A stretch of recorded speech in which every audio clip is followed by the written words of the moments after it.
Okay, good evening. So we're starting up at least weekly talks. Potentially I'll be doing other talks, maybe the Dhammapada videos, and answering questions, but I think Saturday we'll have a talk for meditators, at the very least. I might change the time, but I'll let you guys know about that.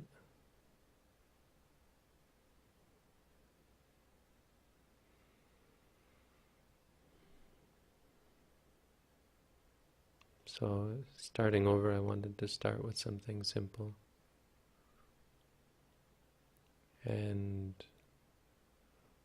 especially with concern for our in-house meditators, I want to give you something simple. I don't want to give you a lot to think about. You've already got a lot to think about. No? You don't need to think about the Buddha or anything. You need to think about yourselves, learning about yourselves.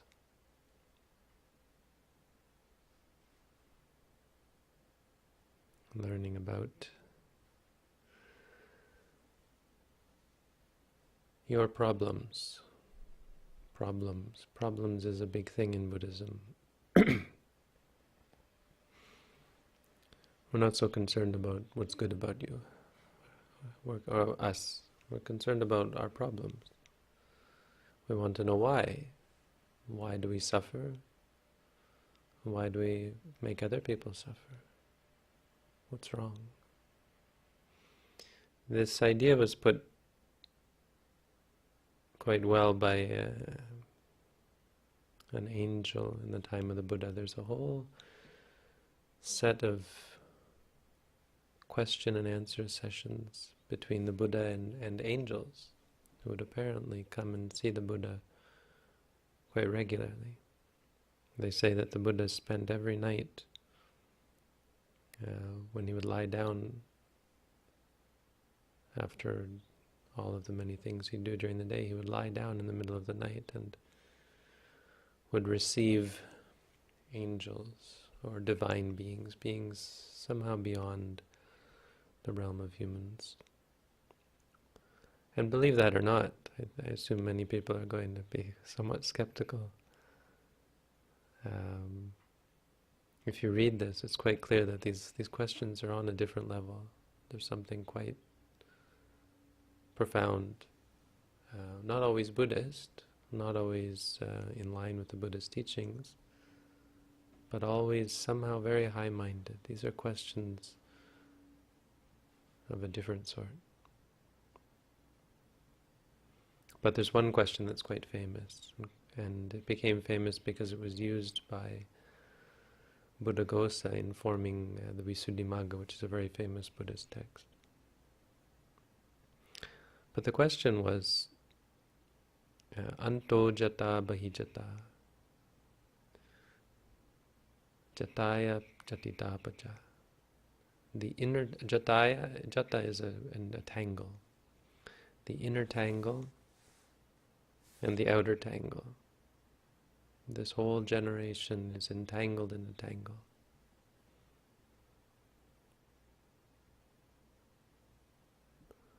Tang Gotama puchami.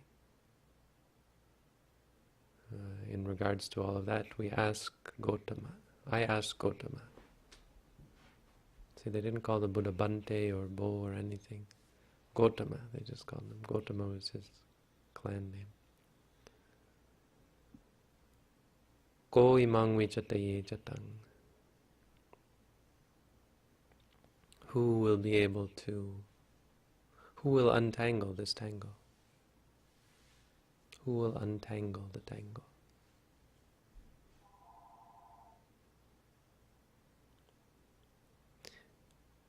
And the Buddha's reply became the basis of the Visuddhimagga. Now, why that's the case and why I chose it is, this makes it it's a very fundamental conception of what it means to practice as a Buddhist, to untangle the tangle.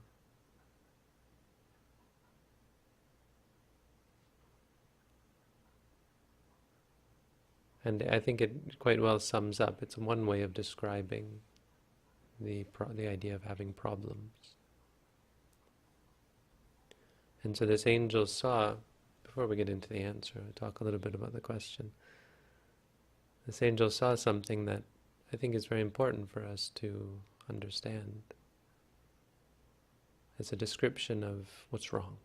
Right? Why do you come and meditate? Why do you come to practice meditation?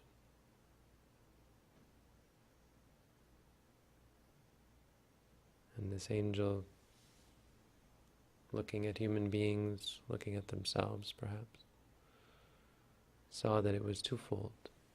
We have a problem externally and we have a problem internally. The problems externally are our relationships with other people, our involvement with the world, with trying to make a living,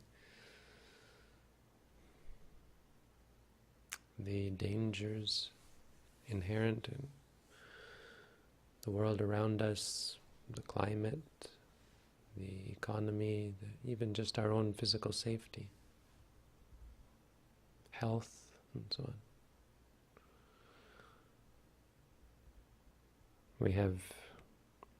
We are entangled mostly with other people, entangled with our families, entangled with our friends and our enemies, our co-workers.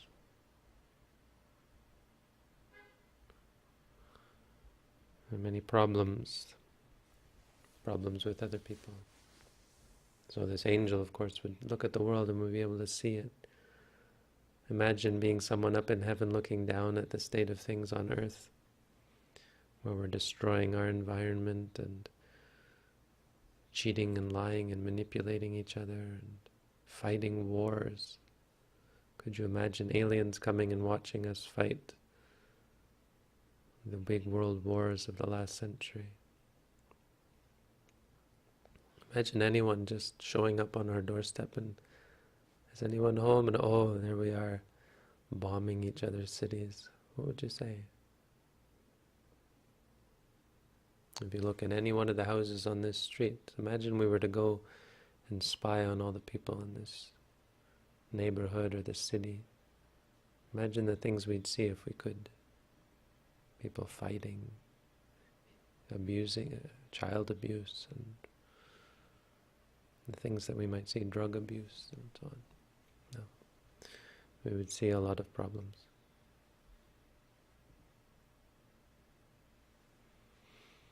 And that's mostly externally, but internally as well we have a tangle. I think perhaps this is even more, it's more of a focus in Buddhism, but probably even more of a reason why people come. They're interested in meditation. It may have to do with not being able to deal with the world, but mostly it's the fact that we're not able to deal. The number of human beings that are taking medication for mental illness is, I think, continues to increase. It's skyrocketed in the past decades. But there's always been this tangle inside. Our mind's all tangled up. We're tangled up with depression and anxiety and addiction. We can't even sit still, right? You come and meditate and you realize how dire the situation is. Our mind is just a mess. If you look at people from the outside, everyone looks quite normal. It can be quite discouraging for people who have mental illness because it looks like everyone else is so healthy, smiling and laughing and joking and enjoying. But if we could open up people's minds and if we could look in the way the Buddha was able to, or maybe angels, sometimes they peer into people's bedrooms and watch them when they're all alone. If we could look at people when they're all alone, imagine what we'd see. Maybe hitting themselves, maybe cutting themselves, some people. Yelling, talking to themselves, crying, even committing suicide.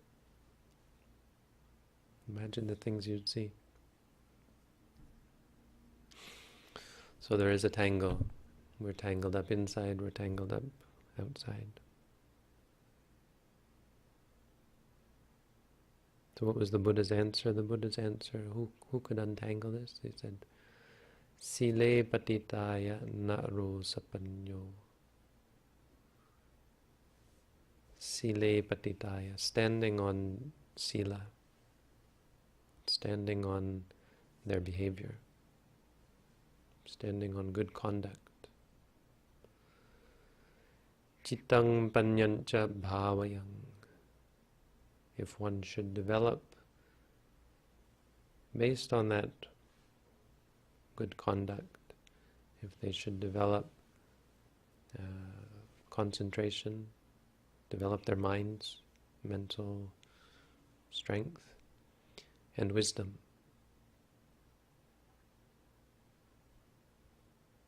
Atapi nipako bhikkhu. Such a bhikkhu, one who sees the danger in samsara, sees the danger in the tangle. If they should work hard, atapi means they strive. Nipako, and they are clever. Clever means even just wanting to come here is sort of clever. You had to work out to come here, you had to convince yourself to come here. And then when you're practicing cleverly, knowing when to walk, when to sit, knowing how to deal with different conditions that come up, knowing to catch and say, this is just a condition, and to be mindful of it. Sometimes conditions come up and you think, I don't know how to deal with this, and maybe this is different, and then you realize, oh no, this I just have to be mindful of. Reminding yourself, it's just an experience.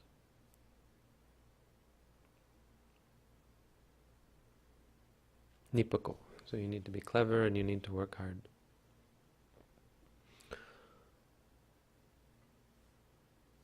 Atapi nipako bhikkhu. So imang vichataye jatang.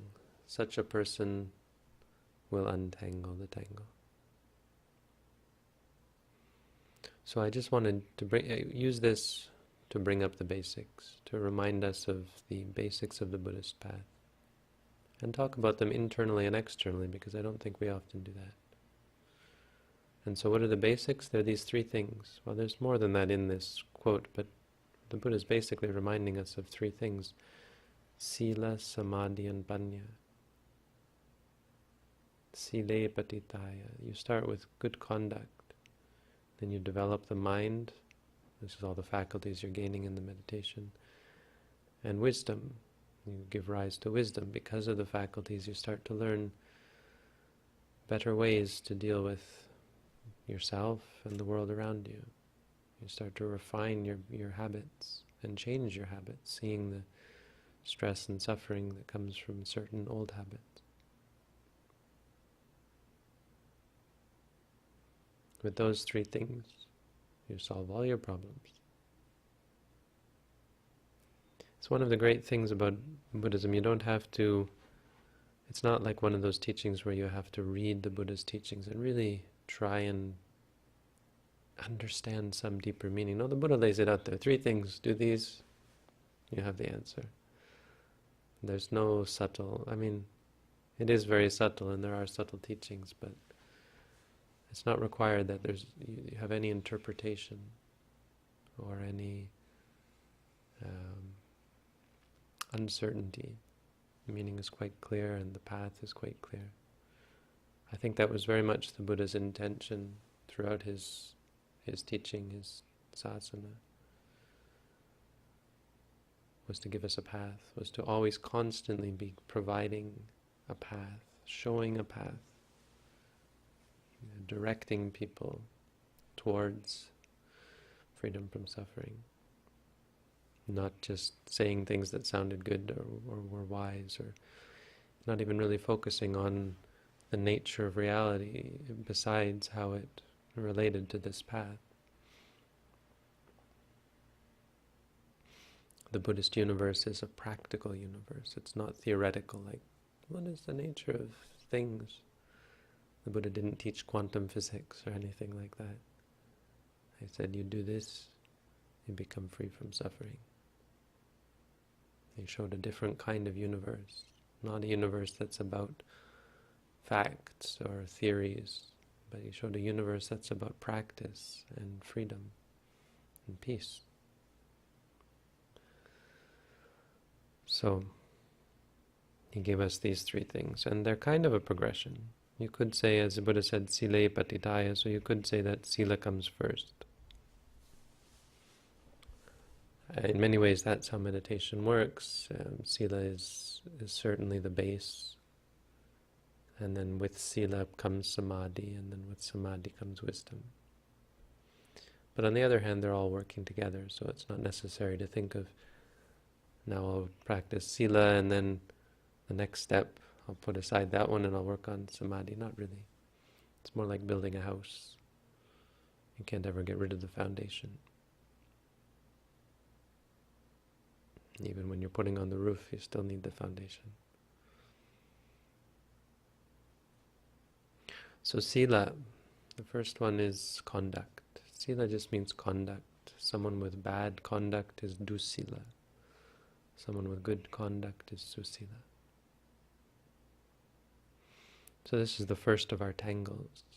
We're tangled up in our conduct. We hurt other people. Maybe we steal. Maybe we lie. Maybe we cheat. We entangle ourselves externally. All of the bad relationships we have, so many bad relationships just come down to bad behavior. We hurt them, they hurt us. Physical altercations, verbal abuse. You think of all the mean things you've said to others or other people have said to you. If you watch how people say mean things to others, do mean things to others.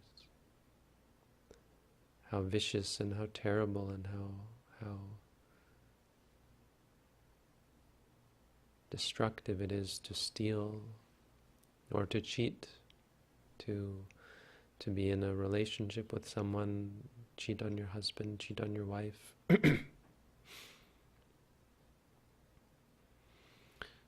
To backstab or gossip about other people, and so on.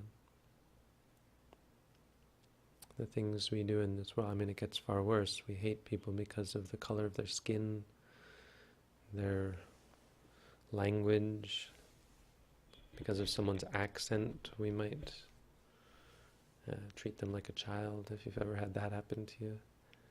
I'm usually seeing it the other way, where people come here and they have accents, but when I went to Asia, it's funny how when you speak with a foreign accent, people treat you a little bit younger, treat you like a child. Anyway, that's usually not, it just can become a real problem when it becomes racism, when it becomes, sexism, many kinds of bigotry. There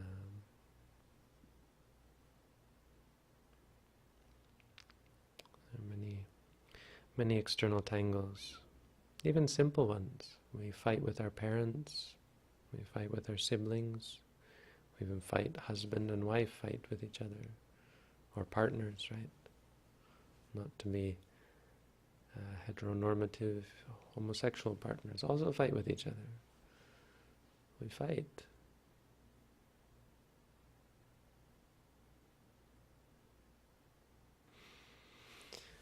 So morality conduct is often seen as this external thing, and there's so much external, so much of the fire in this world, the evil, the suffering in this world.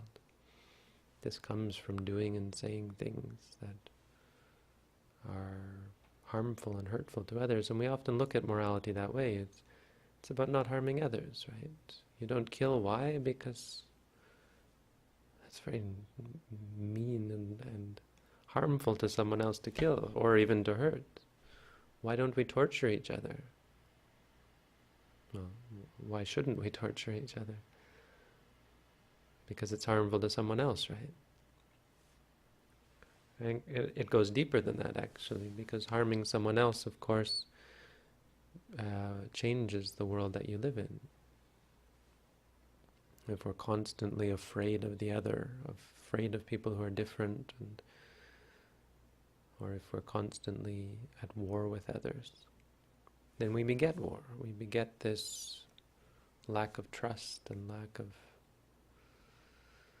harmony. When we steal from others, we change the environment. Our city becomes a city of thieves. People start locking their doors and so on. And so it comes back to us. We become entangled in this, and we become entangled in cycles of vengeance. The world around us deteriorates based on our collective actions, our collective evil. Everyone doing evil destroys the world. But it's also internal. Our evil deeds cause us to become entangled and suffer externally, but also cause us to become entangled internally. The Buddha was once asked about this.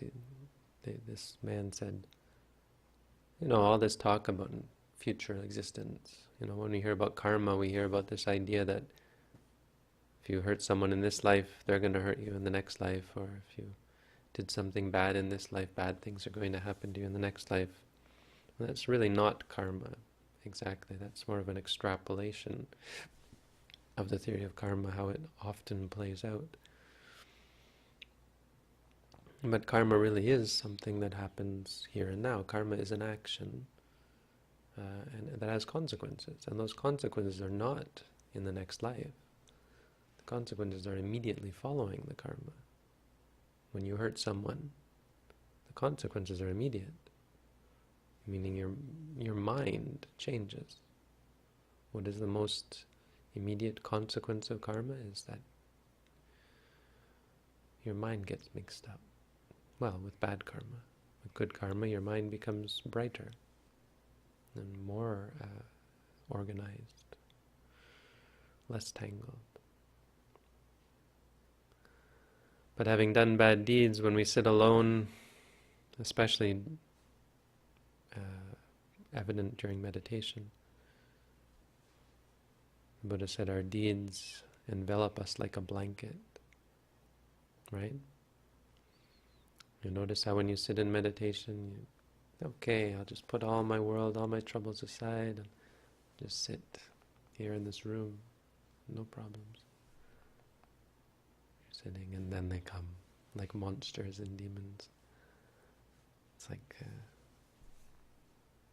they absorb in, they come from your mind, actually, right? You remember all the past things you've done, good things you've done, maybe. If unfortunately we've done lots of bad things, well, that's what we'll remember.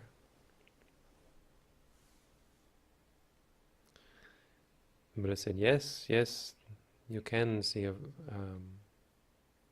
this man asked, can you see a fruit here and now of good deeds, bad deeds? We said, yes, you can. When you sit alone, your deeds envelop you like a blanket. We become tangled up inside because of our bad deeds. We don't realize this, but this is the real, direct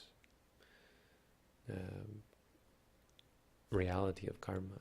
Future lives, it's more just once you're messed up, and you've messed other people up and entangled yourself with them, you don't get to just run away from that. And the eventual consequences are just the natural outcome of being entangled. So in Buddhism we start with morality, with ethics. Well, we start by keeping certain precepts, but more importantly we just live in a peaceful way. You walking back and forth is just about the most extremely moral and ethical you could possibly be, because you're not harming anyone. You're doing something that is incapable of getting you tangled up with other people or even inside. Nobody's going to call you evil because you, well, hopefully, nobody worth listening to is going to call you evil for walking back and forth and sitting. So you cover this, you create a state of existence. It may seem quite trivial. To call this morality seems somewhat maybe silly even. But if you think about their ordinary lives, even just when we talk to people, maybe we say something, maybe we're critical of them, maybe we're kind of afraid of them or so on, and we say things, and we can already, just by interacting with people, we can engage in immoral acts. Not to mention our ordinary daily activities. Maybe we engage in, I mean, just entertainment, just watching television and so on. I mean, it's something that gets you caught up in the plot. Now when you come and meditate here, maybe you're remembering all the things you've seen and all the stories you've heard and music you've listened to. It's all coming back to you now. So we have none of that here. We become untangled. That's the first part. So once you start being moral or ethical, and once you have this really perfect conduct of living here, you're living a life. You know, our life living here has an impact on the mind, and so it becomes the basis of our meditation practice. If you try doing this out there in the world, it's more difficult because there's entanglement. You become entangled just by your actions. And so you're able to develop with morality, with really incredibly strong ethics and ethical behavior. Not even entertainment, not even interacting with people. You don't even talk to anyone, really. You're able to develop, you're able to untangle. It's like you sat down with this very hard puzzle and you said, leave me alone, don't talk to me. And you started to work on the puzzle. That's what we're doing here.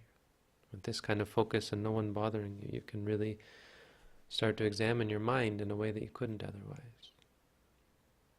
And so you start to see things about your mind, and this builds this strength and this power, this focus of mind that we call samadhi.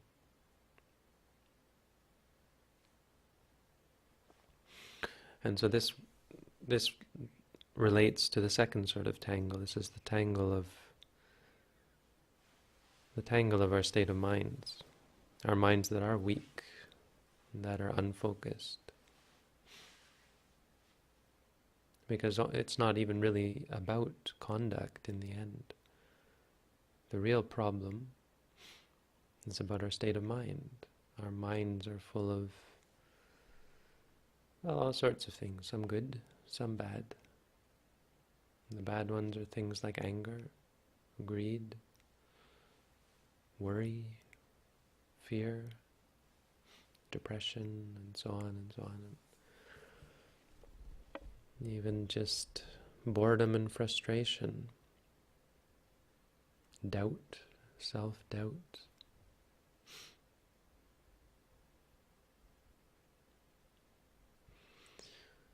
These are all a part of the inner and the outer tangle, right? We might not hurt someone, but we might get angry at them. We might not hurt them at all, but we'll definitely change the way they perceive us if we are always angry and bitter, even if we're always depressed. We are so depressed all the time. Many people might find us hard to deal with or unpleasant to deal with. Right? Our weakness of mind becomes a problem with our relationships.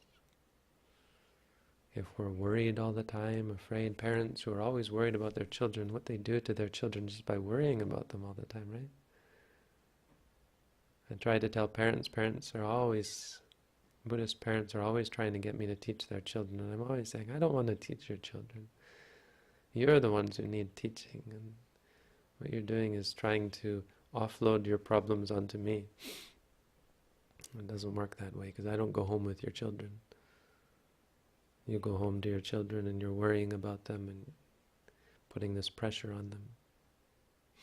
When we're afraid, our fear changes our relationships. Friendships, even romantic relationships, we're unable to stay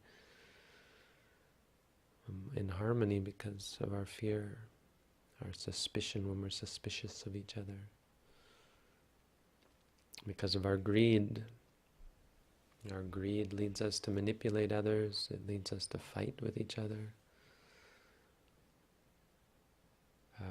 But just being in a state of weakness. Greed is a weakness, anger is a weakness. But it's not judgmental.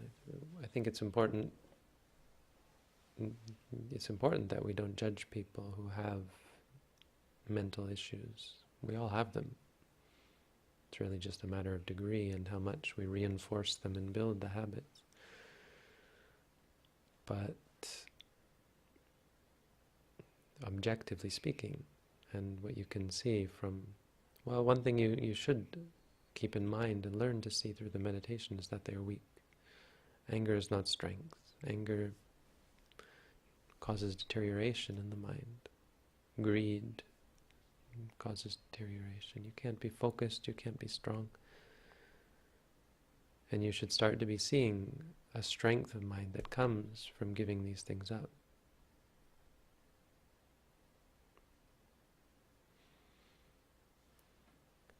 And so this tangle, this inner tangle and this outer tangle of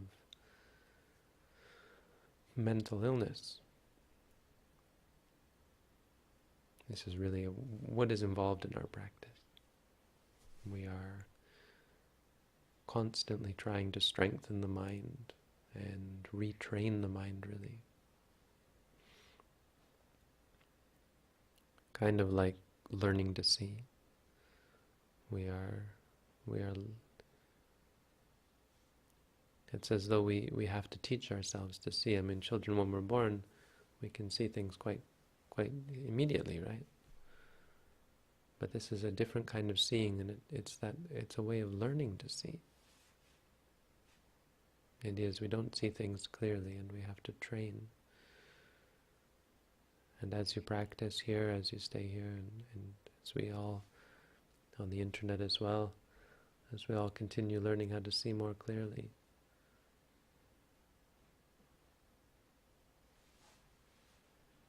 we retrain the mind, and the mind becomes free or more free from these states.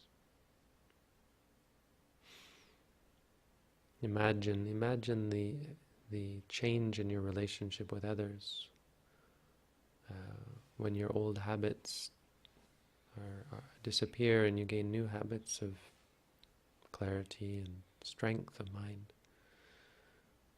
When someone yells at you and you normally yell back, you don't yell back, and you hearing, you're mindful of it.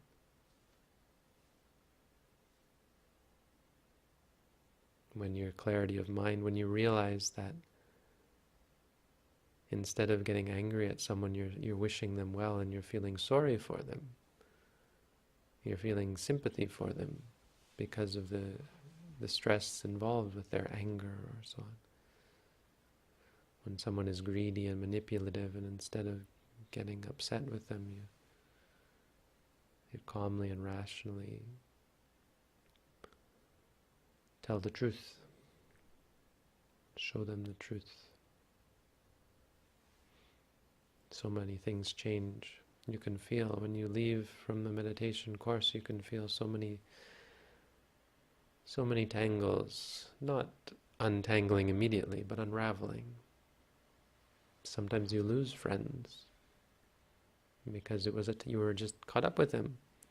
Maybe your friendship was based on immorality, right? You lose friendship with your drug dealer, for example. No, but people who are only interested in you insofar as you could bring them pleasure, sensual pleasure. Friends, loved ones, lovers, and so on. You may not be so close to them as you were before. As your tangles untangle. And of course, internally, we make claims about being able to help people overcome mental illness, and I stand by them, really. It's hard to get evidence, it's hard to get hard evidence that it's true, but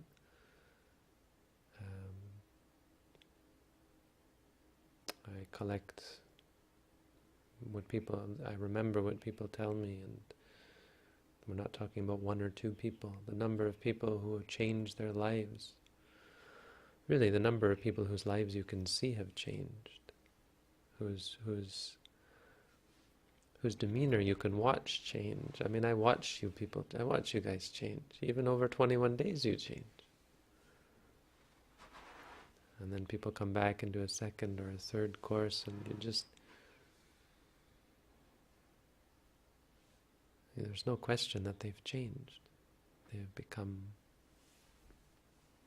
untangled, free in some way. I mean, they're happier and stronger. Not perfect, but they're becoming better. So that's the second tangle. The third training, and so the third tangle, relates to wisdom. And so wisdom isn't completely removed from concentration, right? But wisdom is what brings about the change in our habits. So concentration in the practice that you're doing involves sort of cleansing your vision, helping you to see more clearly. As I said, it's training you to see. But as you see more clearly, the clarity sort of becomes a feedback loop. It takes on a life of its own. It becomes more deep, on a deeper level. Right? In the beginning, you start by cultivating good qualities and sort of suppressing bad qualities. Like when you say to yourself, angry, angry, or when you say to yourself, seeing, seeing, the reaction doesn't come. If you say angry, angry, it doesn't snowball out of control. You're changing the habit. And when you say seeing, seeing, or hearing, hearing, then you won't get angry or greedy about it. There's no liking or disliking. But as you do that, and when you do start to see things more clearly, it changes the way you look at those things in the first place. So when you later see things, you just don't get angry. When you get angry in the future, you don't hold on to it. You don't perpetuate it, because you start to see the cause and effect. So it's separate in that way, is that the practice is about seeing clearly. And once you see clearly, to some extent you don't have to practice. Right? The old practice that you've done has allowed you so that you just won't get angry. Where before you had to stop yourself from getting angry, now you don't, because of wisdom. Wisdom is the understanding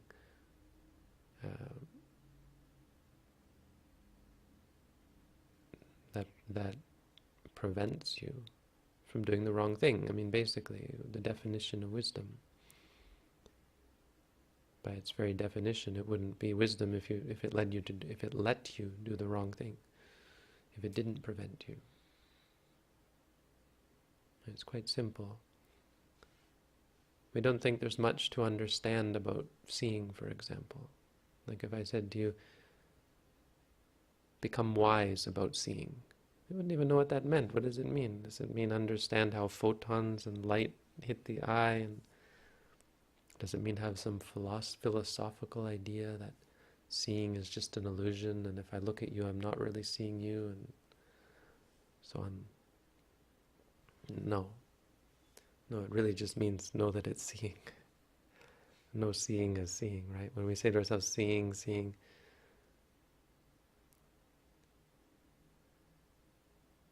we often have crisis points for meditators when they finally just take a look at what they're doing and they're saying, what the heck is this? What could I possibly gain from repeating to myself, seeing, seeing, seeing? Because because it doesn't look like wisdom.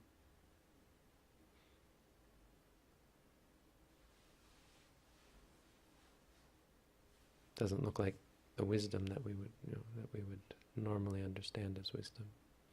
But it in fact is the greatest wisdom. The capacity to experience seeing just as seeing is the most powerful thing. Because we don't do that. Why we get in trouble, why we get entangled, is because seeing is good, it's bad, it's me, it's mine. It's because of all of our philosophy and our views. And so we get entangled externally with wrong views. Our beliefs, religious wars are caused by, this is where religious wars come from. Beliefs, views. Right now I'm teaching you something that I think is true and real. But I bet right now, somewhere in the world, at many places in the world, people are teaching things that are just plain wrong.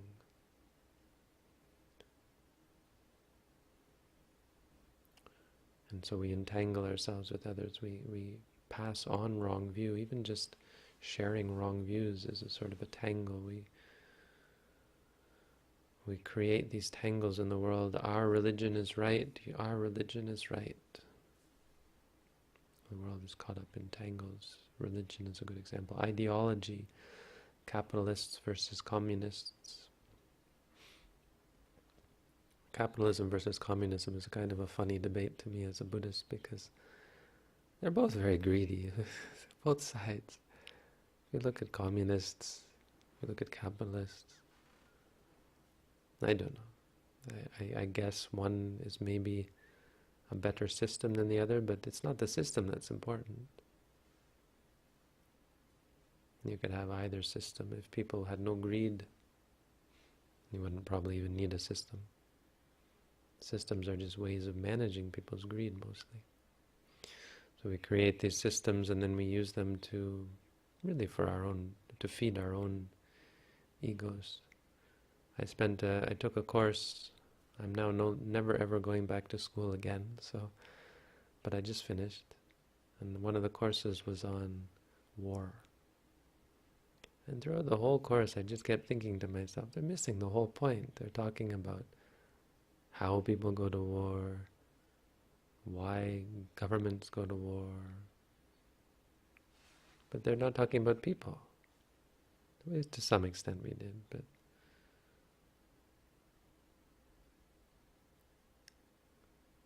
ultimately it's our own lack of wisdom that leads us to war, leads us to hurt others and hurt ourselves. Other things like conceit and arrogance, these are all products of delusion, of lack of wisdom. Really everything, our bad conduct, our weakness of mind, it's all based in ignorance and delusion and wrong view. Lack of wisdom. Wisdom is the highest. Externally, all of the bad relationships we have. Internally, our confusion, our inability to understand. The fact that we suffer. We only suffer because of ignorance. Without ignorance, we wouldn't suffer. Take pain, for example. We say, well, pain is suffering. Well, no. Really, it's not. There are times when you can be in great physical pain and not be upset about it, not suffer from it. Right? If you're doing sports or something, sometimes sports, there's pain, but you're not upset about it.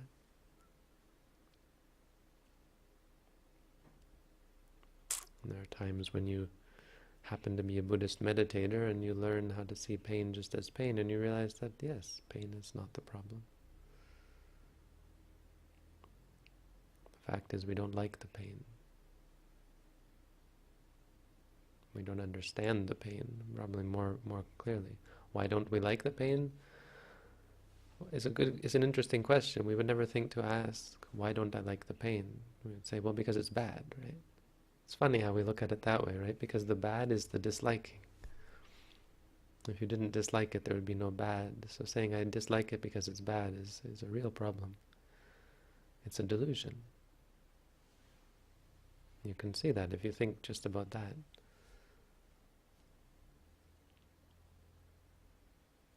So when we see the disliking, when we see the pain for what it is, it unravels.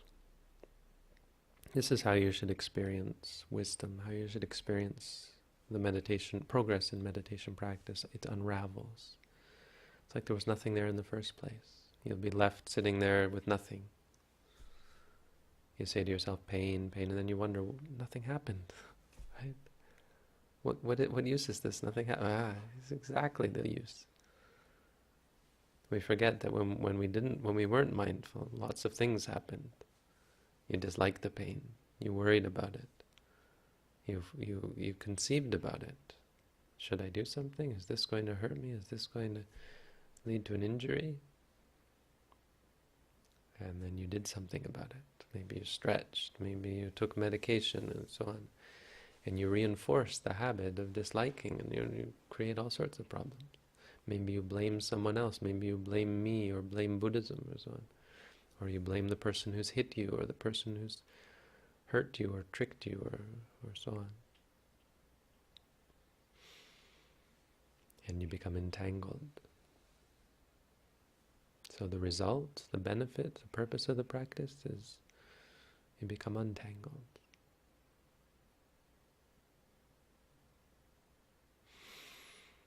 What is the purpose of becoming untangled? I think it's fairly easy to see. I mean, I think this is a good way of putting it because of how positive it sounds, right? Becoming untangled seems, to most people, a good thing. We can see that we're all mixed up and that the world is caught up in a bramble bush. But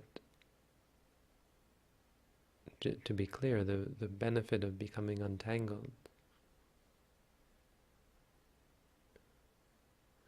is freedom. Freedom not just in the sense of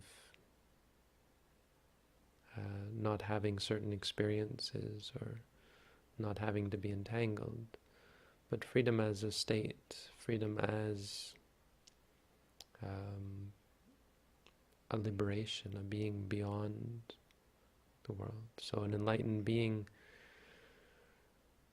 has a state of mind that is untangled and incapable of becoming entangled, meaning not insusceptible, not vulnerable.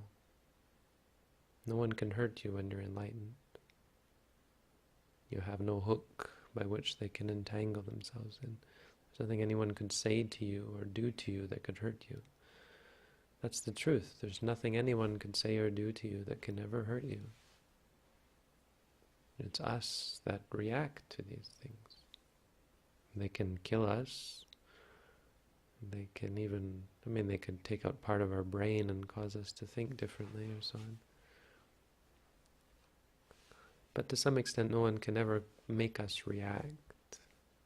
Our reactions, our habits, those are the things that cause us suffering. Those are the things that bring us peace. That's where the problem lies. So, thinking of Buddhism as becoming untangled in all these ways, and remembering this basic Buddhist practice of cultivating morality, which you're doing just by being here and by engaging in activities that allow you to be mindful, by cultivating focus and strength of mind, and by learning more clearly what is the nature of experience, the nature of reality. You're becoming free. You're freeing yourself from these tangles.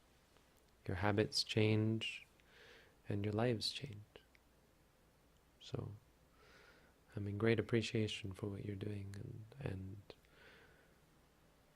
the desire to impress upon you the importance of what you're doing, that you take it seriously, not be too serious, but to not treat it too lightly. This isn't something that has great benefit just because you're walking and sitting. It has great benefit because you're sincere about it. Because you really want to be a better person, because you really want to find peace, because you desire to become stronger and happier and more peaceful internally and also externally, the way you relate to the world, the way you relate to others. It doesn't stop you from being your individual self, but it makes that person you are better and more peaceful and more free. So, there you go. Talked for quite a while. That's the talk for tonight. Thank you for listening.